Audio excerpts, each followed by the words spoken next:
Boi. Come. Bashalan. In the peace. Atele. Putting crown on. Byler. Her husband. Boi Kailar. Come bride.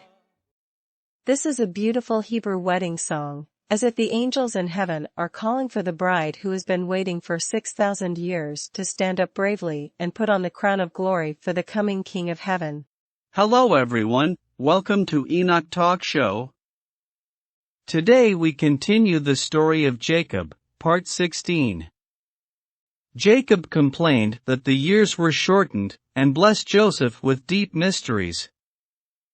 During the last few years, Jacob had been worshipping at his bedside. What a tough life he had. In the last few parts we talked about the two nations are in the belly of Rebekah. We also went into detail about the meaning of the names Jacob and Esau. Jacob deceived the birthright with red bean soup. Jacob cheated the blessing.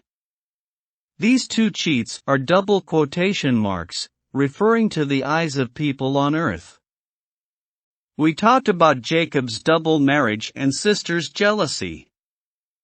Jacob's scheme and Laban's 10 times altered Jacob's wages. Rachel nearly died from the idol Laban chased after Jacob's family to kill them. Esau was so angry to come to kill Jacob, and the angel stopped this mighty tiger. Shechem raped his beloved, and was destroyed by his own evil. Jacob's roar shook the kings, 100 against hundreds of thousands. Joseph was lost, Jacob was in tears and turned to stone in despair. Joseph shook the four corners in the kingdom. Jacob waked up and reunited with Joseph. Okay, let's talk about it below. Jacob complained that the years were shortened, and blessed Joseph with deep mysteries. Why did Jacob's family go to the land of Egypt? In fact, many people at that time, far from the land of Egypt, also survived. This is actually to fulfill the relationship between Adam and Abraham. As we have always said, God kept repeating around the main storyline, and finally we will understand the message. Abraham is heavenly, but must eventually come to the earth. The house of Israel is heavenly, and must eventually come to Adam's house and bring back the prodigal sons of Adam's house. We know that in God's eyes, the 7 billion Adam's descendants on the earth now is the true entity of Egypt, so after Jesus announced the maturity of the Israelite house, God scattered the Israelites all over the world, and finally found every lost Adam's family, the prodigal sons of Adam's house from heaven. Therefore, the Israelites were scattered not because they had killed Jesus. Although those in the house of Israel who held high positions were responsible for the death of Jesus, this sin would not be attributed to the 1/5 of Israel and the true members of the family of Abraham. When Jesus said the wheat was ripe, he meant this group of people, the group of obscure, but very godly people, whom Jesus used to describe as true Israelites. They had been ripe. And what Jesus said, to win people is like a fish, that is, to win Adam's house, the prodigal sons, and the Israelites must enter Adam's house to complete this action. This required that Jacob's family must enter Egypt and with the correct number, 70. When the Israelites entered Egypt, although they suffered a lot, it also brought great benefits to the Israelites themselves.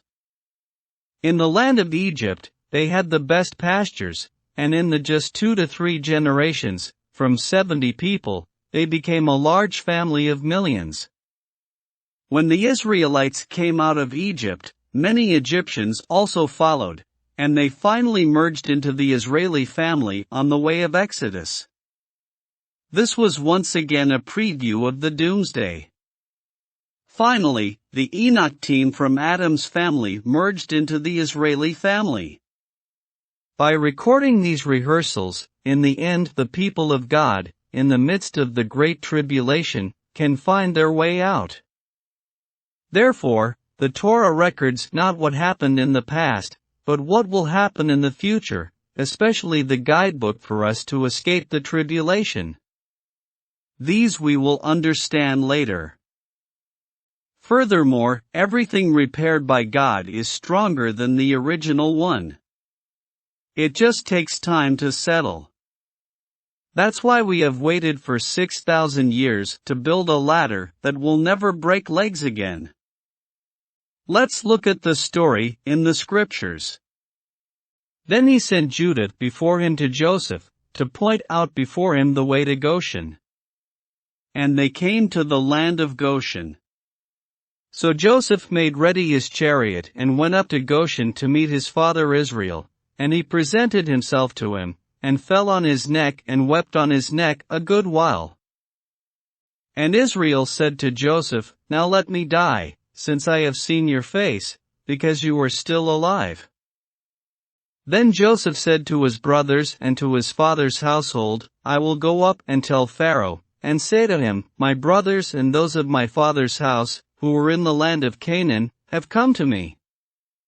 And the men are shepherds, for their occupation has been to feed livestock, and they have brought their flocks, their herds, and all that they have. So it shall be, when Pharaoh calls you and says, What is your occupation, that you shall say, Your servant's occupation has been with livestock from our youth even till now, both we and also our fathers, that you may dwell in the land of Goshen, for every shepherd is an abomination to the Egyptians. Genesis 46 verses 28 to 34 NKJV. Then Joseph went and told Pharaoh, and said, My father and my brothers, their flocks and their herds and all that they possess, have come from the land of Canaan, and indeed they are in the land of Goshen. And he took 5 men from among his brothers, and presented them to Pharaoh. Then Pharaoh said to his brothers, What is your occupation? And they said to Pharaoh, Your servants are shepherds, both we and also our fathers. And they said to Pharaoh, We have come to dwell in the land, because your servants have no pasture for their flocks, for the famine is severe in the land of Canaan. Now therefore, please let your servants dwell in the land of Goshen. Then Pharaoh spoke to Joseph, saying, Your father and your brothers have come to you. The land of Egypt is before you. Have your father and brothers dwell in the best of the land, let them dwell in the land of Goshen. And if you know any competent men among them, then make them chief herdsmen over my livestock. Then Joseph brought in his father Jacob and set him before Pharaoh, and Jacob blessed Pharaoh. Pharaoh said to Jacob, How old are you? And Jacob said to Pharaoh, The days of the years of my pilgrimage are 130 years, few and evil have been the days of the years of my life, and they have not attained to the days of the years of the life of my fathers in the days of their pilgrimage. So Jacob blessed Pharaoh, and went out from before Pharaoh. And Joseph situated his father and his brothers, and gave them a possession in the land of Egypt, in the best of the land, in the land of Ramesses, as Pharaoh had commanded. Then Joseph provided his father, his brothers, and all his father's household with bread, according to the number in their families. So Israel dwelt in the land of Egypt, in the country of Goshen, and they had possessions there and grew and multiplied exceedingly. And Jacob lived in the land of Egypt 17 years. So the length of Jacob's life was 147 years. When the time drew near that Israel must die, he called his son Joseph and said to him, Now if I have found favor in your sight, please put your hand under my thigh, and deal kindly and truly with me. Please do not bury me in Egypt, but let me lie with my fathers. You shall carry me out of Egypt and bury me in their burial place. And he said, I will do as you have said. Then he said, swear to me. And he swore to him. So Israel bowed himself on the head of the bed. Genesis 47:1-12, 27-31 NKJV. Now it came to pass after these things that Joseph was told, indeed your father is sick, and he took with him his 2 sons, Manasseh and Ephraim. And Jacob was told, look, your son Joseph is coming to you, and Israel strengthened himself and sat up on the bed. Then Jacob said to Joseph, God Almighty appeared to me at Luz in the land of Canaan and blessed me, and said to me, behold, I will make you fruitful and multiply you, and I will make of you a multitude of people, and give this land to your descendants after you as an everlasting possession. And now your 2 sons, Ephraim and Manasseh, who were born to you in the land of Egypt, before I came to you in Egypt, are mine, as Reuben and Simeon, they shall be mine. Your offspring whom you beget after them shall be yours, they will be called by the name of their brothers in their inheritance. But as for me, when I came from Padan, Rachel died beside me in the land of Canaan on the way, when there was but a little distance to go to Ephrath, and I buried her there on the way to Ephrath, that is, Bethlehem. Then Israel saw Joseph's sons, and said, who are these? Joseph said to his father, they are my sons, whom God has given me in this place. And he said, please bring them to me, and I will bless them. Now the eyes of Israel were dim with age, so that he could not see. Then Joseph brought them near him, and he kissed them and embraced them. And Israel said to Joseph, I had not thought to see your face, but in fact, God has also shown me your offspring. So Joseph brought them from beside his knees, and he bowed down with his face to the earth. And Joseph took them both, Ephraim with his right hand toward Israel's left hand, and Manasseh with his left hand toward Israel's right hand, and brought them near him. Then Israel stretched out his right hand and laid it on Ephraim's head, who was the younger, and his left hand on Manasseh's head, guiding his hands knowingly, for Manasseh was the firstborn. And he blessed Joseph, and said, God, before whom my fathers Abraham and Isaac walked, the God who has fed me all my life long to this day, the angel who has redeemed me from all evil, bless the lads. Let my name be named upon them, and the name of my fathers Abraham and Isaac, and let them grow into a multitude in the midst of the earth. Now when Joseph saw that his father laid his right hand on the head of Ephraim, it displeased him, so he took hold of his father's hand to remove it from Ephraim's head to Manasseh's head. And Joseph said to his father, not so, my father, for this one is the firstborn, put your right hand on his head. But his father refused and said, I know, my son, I know. He also shall become a people, and he also shall be great, but truly his younger brother shall be greater than he, and his descendants shall become a multitude of nations. So he blessed them that day, saying, by you Israel will bless, saying, may God make you as Ephraim and as Manasseh. And thus he set Ephraim before Manasseh. Then Israel said to Joseph, behold, I am dying, but God will be with you and bring you back to the land of your fathers. Moreover, I have given to you one portion above your brothers, which I took from the hand of the Amorite with my sword and my bow. Genesis 48 verses 1-22 NKJV. There are several key points here. The first, Jacob spit bitter water in front of Egypt. He said a total of 33 Hebrew characters, 37 Chinese characters. The Israeli rabbi interpreted it as 180 minus 33 is equal to 147 years old, Jacob final lifespan.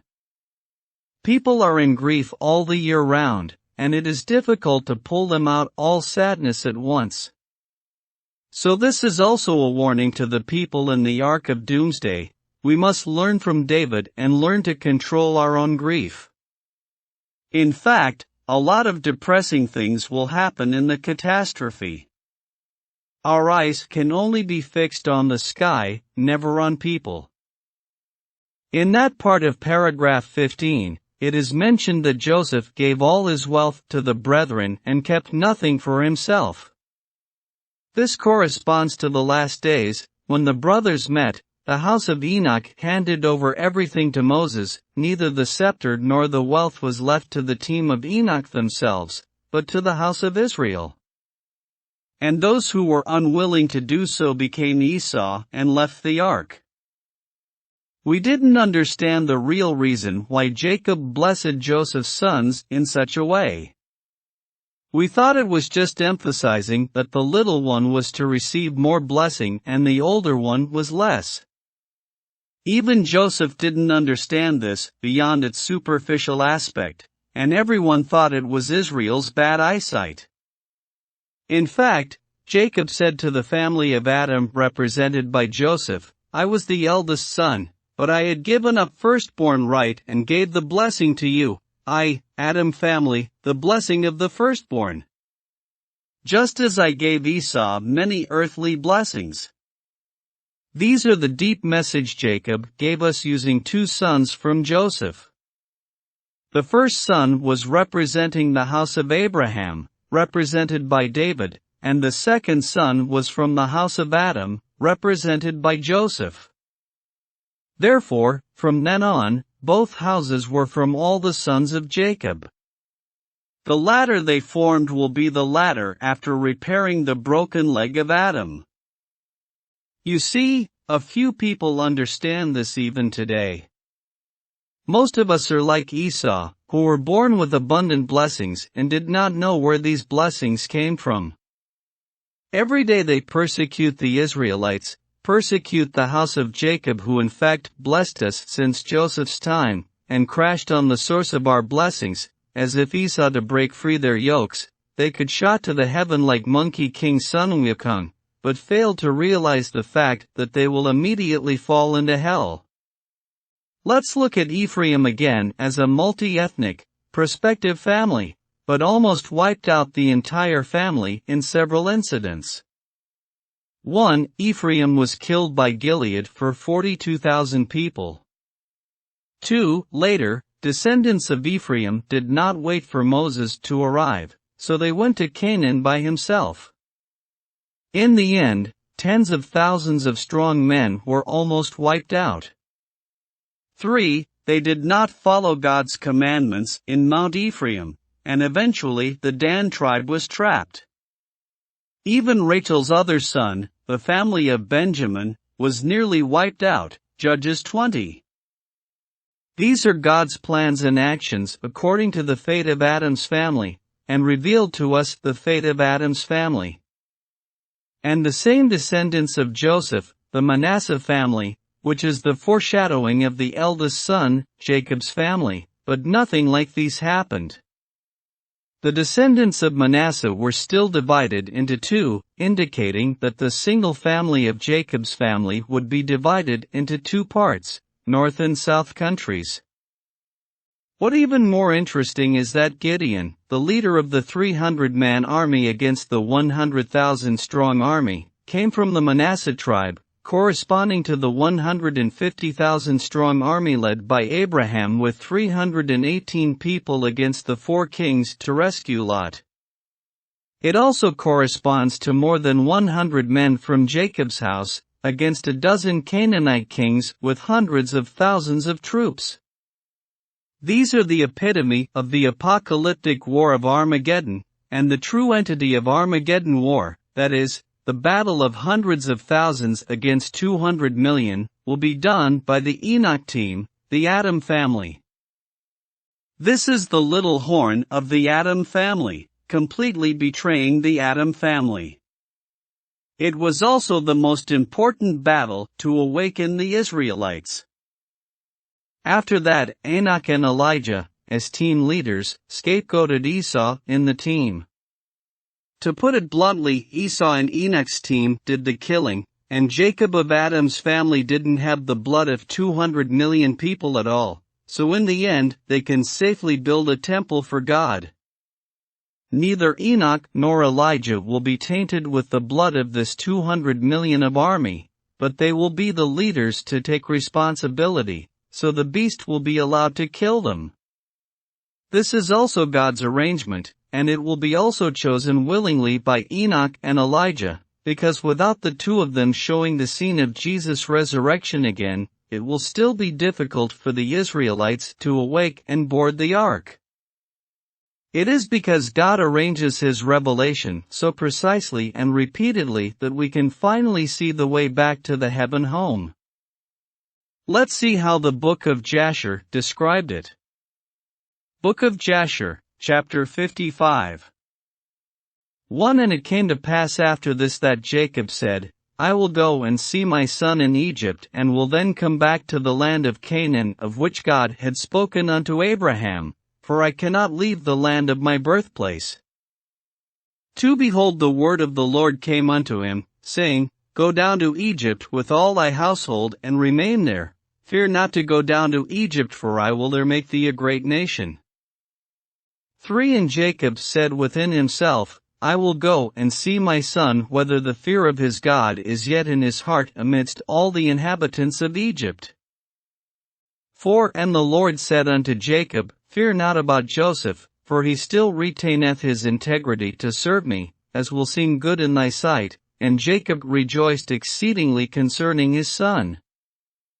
5 At that time Jacob commanded his sons and household to go to Egypt according to the word of the Lord unto him, and Jacob rose up with his sons and all his household, and he went out from the land of Canaan from Beersheba, with joy and gladness of heart, and they went to the land of Egypt. 6 And it came to pass when they came near Egypt, Jacob sent Judah before him to Joseph that he might show him a situation in Egypt, and Judah did according to the word of his father, and he hastened and ran and came to Joseph, and they assigned for them a place in the land of Goshen for all his household, and Judah returned and came along the road to his father. 7 And Joseph harnessed the chariot, and he assembled all his mighty men and his servants and all the officers of Egypt in order to go and meet his father Jacob, and Joseph's mandate was proclaimed in Egypt, saying, All that do not go to meet Jacob shall die. 8 And on the next day Joseph went forth with all Egypt a great and mighty host, all dressed in garments of fine linen and purple and with instruments of silver and gold and with their instruments of war with them. 9 And they all went to meet Jacob with all sorts of musical instruments, with drums and timbrels, strewing myrrh and aloes all along the road, and they all went after this fashion, and the earth shook at their shouting. 10 And all the women of Egypt went upon the roofs of Egypt and upon the walls to meet Jacob, and upon the head of Joseph was Pharaoh's regal crown, for Pharaoh had sent it unto him to put on at the time of his going to meet his father. 11 And when Joseph came within 50 cubits of his father, he alighted from the chariot and he walked toward his father, and when all the officers of Egypt and her nobles saw that Joseph had gone on foot toward his father, they also alighted and walked on foot toward Jacob. 12 And when Jacob approached the camp of Joseph, Jacob observed the camp that was coming toward him with Joseph, and it gratified him, and Jacob was astonished at it. 13 And Jacob said unto Judah, Who is that man whom I see in the camp of Egypt, dressed in kingly robes with a very red garment upon him and a royal crown upon his head, who has alighted from his chariot and is coming toward us? And Judah answered his father, saying, He is thy son Joseph the king. And Jacob rejoiced in seeing the glory of his son. 14 And Joseph came nigh unto his father, and he bowed to his father, and all the men of the camp bowed to the ground with him before Jacob. 15 And behold, Jacob ran and hastened to his son Joseph and fell upon his neck and kissed him, and they wept, and Joseph also embraced his father and kissed him, and they wept, and all the people of Egypt wept with them. 16 And Jacob said unto Joseph, Now I will die cheerfully after I have seen thy face, that thou art still living and with glory. 17 And the sons of Jacob and their wives and their children and their servants, and all the household of Jacob wept exceedingly with Joseph, and they kissed him and wept greatly with him. 18 And Joseph and all his people returned afterward home to Egypt, and Jacob and his sons and all the children of his household came with Joseph to Egypt, and Joseph placed them in the best part of Egypt, in the land of Goshen. 19 And Joseph said unto his father and unto his brethren, I will go up and tell Pharaoh, saying, My brethren and my father's household and all belonging to them have come unto me, and behold they are in the land of Goshen. 20 And Joseph did so and took from his brethren Reuben, Issachar, Zebulun, and his brother Benjamin, and he placed them before Pharaoh. 21 And Joseph spoke unto Pharaoh, saying, My brethren and my father's household and all belonging to them, together with their flocks and cattle, have come unto me from the land of Canaan, to sojourn in Egypt, for the famine was sore upon them. 22 And Pharaoh said unto Joseph, Place thy father and brethren in the best part of the land, withhold not from them all that is good, and cause them to eat of the fat of the land. 23 And Joseph answered, saying, Behold, I have stationed them in the land of Goshen, for they are shepherds, therefore let them remain in Goshen to feed their flocks apart from the Egyptians. 24 And Pharaoh said unto Joseph, Do with thy brethren all that they shall say unto thee. And the sons of Jacob bowed down to Pharaoh, and they went forth from him in peace, and Joseph afterward brought his father before Pharaoh. 25 And Jacob came and bowed down to Pharaoh, and Jacob blessed Pharaoh, and he then went out, and Jacob and all his sons, and all his household dwelt in the land of Goshen. 26 In the second year, that is in the 130th year of the life of Jacob, Joseph maintained his father and his brethren, and all his father's household, with bread according to their little ones, all the days of the famine, they lacked nothing. 27 And Joseph gave unto them the best part of the whole land, the best of Egypt had they all the days of Joseph, and Joseph also gave unto them and unto the whole of his father's household, clothes and garments year by year. And the sons of Jacob remained securely in Egypt all the days of their brother. 28 And Jacob always ate at Joseph's table. Jacob and his sons did not leave Joseph's table day or night, besides what Jacob's children consumed in their houses. 29 And all Egypt ate bread during the days of the famine from the house of Joseph, for all the Egyptians sold all belonging to them on account of the famine. 30 And Joseph purchased all the lands and fields of Egypt for bread on the account of Pharaoh, and Joseph supplied all Egypt with bread all the days of the famine, and Joseph collected all the silver and gold that came unto him for the corn which they bought throughout the land, and he accumulated much gold and silver, besides an immense quantity of onyx stones, bdellium and valuable garments, which they brought unto Joseph from every part of the land when their money was spent. 31 And Joseph took all the silver and gold that came into his hand, about 72 talents of gold and silver, and also onyx stones and bdellium in great abundance, and Joseph went and concealed them in 4 parts, and he concealed one part in the wilderness near the Red Sea, and one part by the river Perith, and the 3rd and 4th part he concealed in the desert opposite to the wilderness of Persia and Media.